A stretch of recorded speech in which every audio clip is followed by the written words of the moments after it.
Hello everyone, welcome to Guruji Uttarakhandi. I hope you are very well. So आज के lectures में हम लोग यहाँ पर कुछ एरर क्वेश्चंस करेंगे और इस क्वेश्चंस में हम लोग देखेंगे कि कैसे हम एरर्स के क्वेश्चंस को फाइंड करते हैं, ठीक है। और जैसा कि आप लोगों को पता है कि हमारा दूरसंचार का बैच चल रहा है। अगर आप हमारे उस बैच से कनेक्ट होना चाहते हैं, उसके लिए आपको प्ले स्टोर से वेदाश्री लर्निंग ऐप डाउनलोड करना होगा।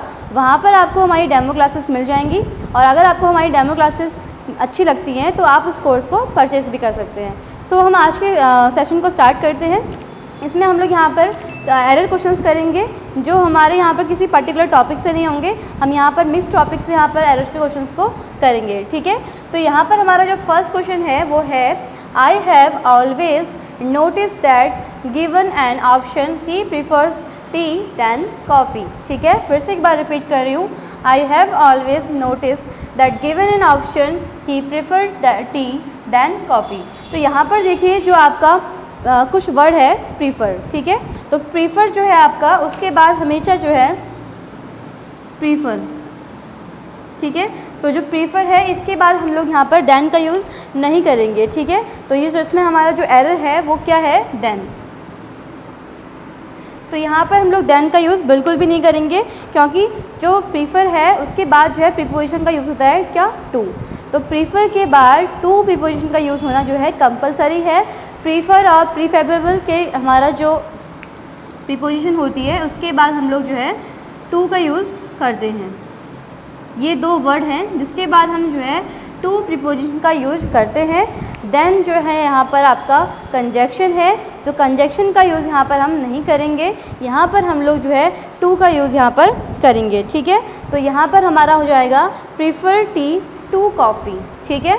तो यहाँ पर देन कॉफ़ी ना होकर यहाँ पर आपका हो जाएगा टू कॉफ़ी, ठीक है।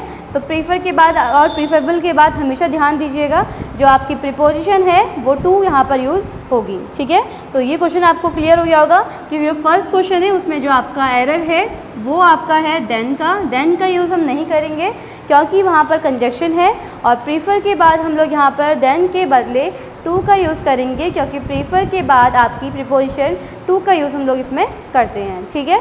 सो उसके बाद हम बढ़ते हैं अपने नेक्स्ट क्वेश्चन की ओर। तो नेक्स्ट क्वेश्चन है आपका Rakesh does not know to swim so he is afraid of water, ठीक है। तो फिर से एक बार देख लीजिए, Rakesh does not know to swim so he is afraid of water.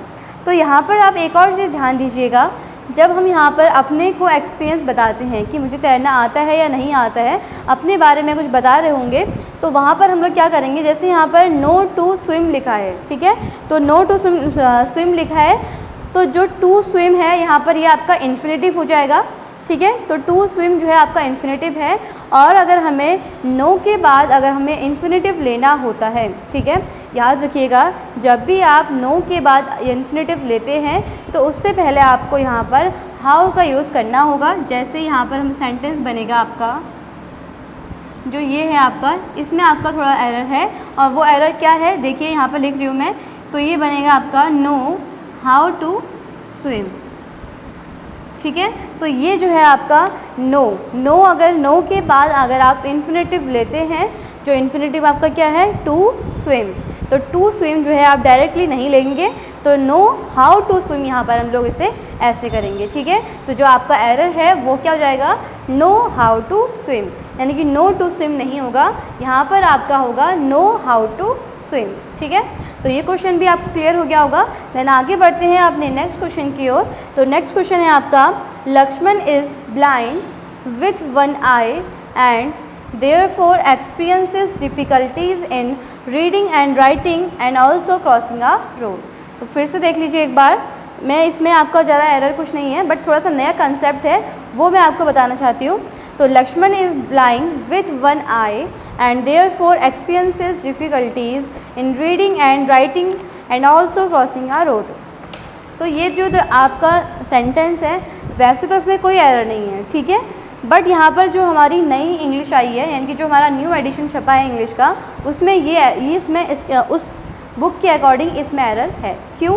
क्योंकि पहले हम लोग यहाँ पर लिखते थे ब्लाइंड विथ वन आई, ठीक है। पुरानी इंग्लिश के जो हमारी पुरानी इंग्लिश थी उसके अकॉर्डिंग यहाँ पर हम लोग लिखते थे ब्लाइंड विद वन आई, लेकिन जो हमारी न्यू एडिशन बुक हुई है, छपी है, उसमें हम उसके अकॉर्डिंग यहाँ पर जो है ब्लाइंड विद वन आई की जगह पर यहाँ पर हम लिखेंगे ब्लाइंड इन वन आई। ठीक है, तो यहाँ पर हमारा जो हो जाएगा ब्लाइंड इन वन आई। तो यहाँ पर अब इसको हम लोगों ने किससे रिप्लेस कर दिया है, ब्लाइंड इन वन आई से। तो ये आपको समझ में आया होगा। ठीक है, तो अब लास्ट क्वेश्चन है, नेक्स्ट क्वेश्चन देख लेते हैं एक बार। नेक्स्ट क्वेश्चन है आपका each of the girls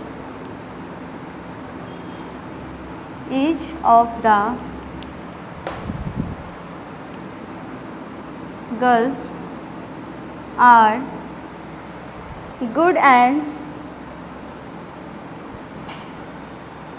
good and has contributed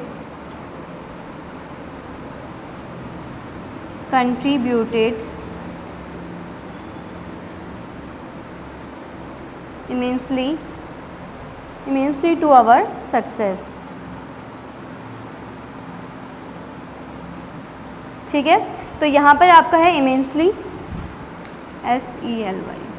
तो ये आपका सेंटेंस है each of the girls are good and has contributed immensely to our success. तो देखिए यहाँ पर आपका क्या होगा, जब आपको पता है कि ईच ऑफ, ठीक है, नेदर ऑफ, इसके बाद हम लोग क्या लगाते हैं, प्लूरल नाउन होता है तो प्लूरल लगाते हैं, और सिंगुलर होता है तो सिंगुलर का यूज़ यहाँ पर हम लोग करते हैं। तो यहाँ पर जो आपका आर यूज़ हुआ है उसके बदले हम यहाँ पर इसका यूज़ करेंगे। क्यों?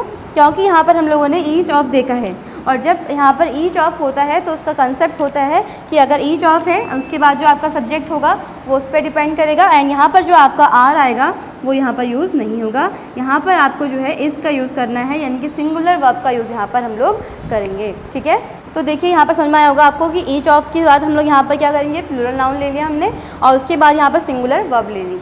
ठीक है, तो आई होप कि आप यहाँ पर हमने जितने भी क्वेश्चंस किए आप लोगों को समझ में आए होंगे। तो आज के सेशन को हम यहीं पर एंड करते हैं और मिलते हैं अपने नेक्स्ट क्लास में। Thank you.